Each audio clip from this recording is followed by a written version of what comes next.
Are they right to strike? Can I just make this point?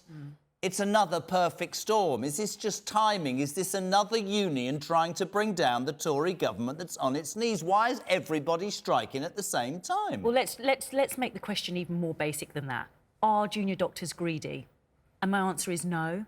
And we've heard that this is more than just about the money. It is. We come back to that quality of life and what that junior doctor can afford his or her patient. And can I just explain to you, it's not just actually about what the doctors can afford their patients. Let me give you an example. As a barrister, I often have to go through reams and reams and reams and reams and reams of medical notes. What your friend just told us is about the fact that they take those 4 minutes to type up those notes. They are now saying, a lot of GPs are now saying, we cannot see the medical notes. They refuse to allow those medical notes to go into evidence. So if we're talking about a rape victim, if we're talking about somebody who has suffered with mental health and has committed a crime, etc., we have to deal with this, Jeremy. We have to listen to the junior doctors. Russ? It is a bandwagon. It is no coincidence that almost everybody in the public sector is going on strike at the same time. It's exactly what Mick Lynch called for about 6 months ago, which is effectively a general strike, and that is exactly what's happening. No one decries doctors. No one is in a position where they don't respect what they do. But the fact is, when we hear stories of real-term pay cuts, as if that's been imposed by the government, that's based on the temporary predicament that we're in economically, based on where we are on inflation.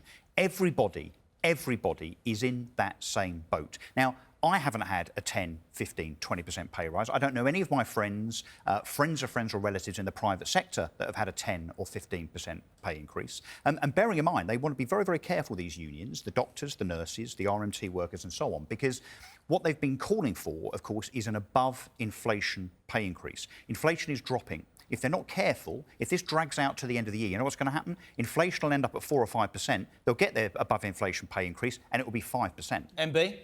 Well, their pay cut is not based on the crisis that we're in now. It's not a pay cut, Mike. It's going, but it is a pay cut. Not a pay cut. It's not. It's that been gives there. the impression it's been. Let me speak, mate. If you let me speak. It's not. This is going back to 2008. They haven't had decent wage rises since then. I'll tell you why. Because we had a change of government in 2010. That government came in and said, oh, there's no money. We're going to stop spending money. We're going to cut everything across the board. This is going to bring in austerity. This is going to make the world a better place. Has it made the world a better place? No, it's tanked our economy for the last 13 years. Combined with a hard Brexit, that's tanked it even more. This is why we're in the state that we're in. And all these strikes are happening now because for years, particularly public sector workers, have had pay cuts, effective pay cuts of somewhere between 10 25%. The junior doctors are on 26%. Yep. That's a lot of money. So, Mike, these people are progressively getting poorer. And you're right, inflation will come down. Yep. You know what won't come down is prices. Those prices have gone up. Well, the Bank of England said 4% inflation by the end of the year. You're not understanding what inflation is. Well, inflation is currently 10%. That means things are going up by 10% on an annual basis. Yep. Those prices aren't going to come down when inflation goes down to 5%. But if you as a doctor end up with a 5% pay increase, but they still have less money to go out and spend on their fuel and their food. At the end of this year, then that surpasses that rate. That surpasses that rate of inflation. I'm glad you've acknowledged, though, what happened in 2010. I mean, we're going back a little. Yeah, I have. Yeah, we have. But it's imagine if the Conservative Party had come in and not done what they had had to do, given that Liam Byrne left that note in the Treasury, there's no money left. Which you know full well was a joke. Imagine if Gordon Brown had stayed in power. How would you have paid then for 10, 15, 20% pay rise? Well, even if you, I mean, you won't remember there wouldn't have been any money left. There wasn't any money left. When Gordon Brown left power in 2010, the economy was growing because of the policies. They said there's no money left. That was the Chief Secretary to the Treasury. Yeah, it was a joke, mate. We all know that. A joke? That's come back to haunt them, isn't it? It has, and sadly come back to haunt them. But it was bad on the economy was growing in 2010. You know when it stopped growing? When George Osborne came in and sucked all the money out of the economy. You need to invest in an economy for it to grow. Do you know what? Let me bring Paula in. I mean, is it a perfect storm? I mean, we heard the news today, by the way, that the NHS that are now negotiating. Nurses have paused their strike action. They're apparently at the table. My mindset, and I've said it all the way through, I think the government will undoubtedly do a deal with the nurses. They'll do one with the junior doctors. They will hold out on the RMT. I think there's a lot of posturing, but you do have to give some credence to the argument that says, hold on a minute, it's all happening at the same time. Now, if it is just because of 13 years of austerity, do you not think the timing's slightly concerning? Do you not think that the Mick Lynches of this world, I think we're going to make this point, have started something and everybody's jumping on the bandwagon, aren't they? Because the Tories are wobbling. Shall I tell you what's happened? Please. I accept there's been a domino effect. I accept that. You do? That's what it is. It's a domino effect.